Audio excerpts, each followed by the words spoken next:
మెట్రోలో ఆ పని చేస్తూ కెమెరాకు చిక్కిన మహిళ. అధికారులు సీరియస్.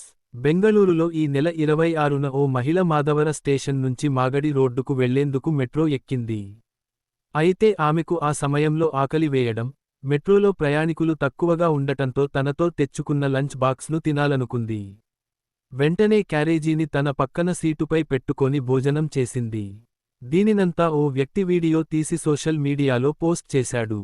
అది కాస్తా వైరల్ కావడంతో బెంగళూరు మెట్రో అధికారులు ఇవాళ యాక్షన్ తీసుకున్నారు.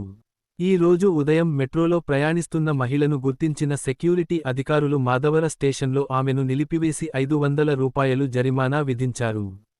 ఈ సందర్భంగా అధికారులు మాట్లాడుతూ, బెంగళూరు మెట్రో నిబంధనలను సదరు మహిళ ఉల్లంఘించిందన్నారు.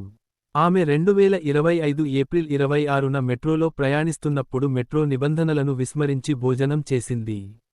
ఈ ఉల్లంఘనను తోటి ప్రయాణికుడు కెమెరాలో బంధించి సోషల్ మీడియాలో అప్లోడ్ చేశాడు అని ఒక అధికారి తెలిపారు. Please subscribe to Kotla talks for more updates.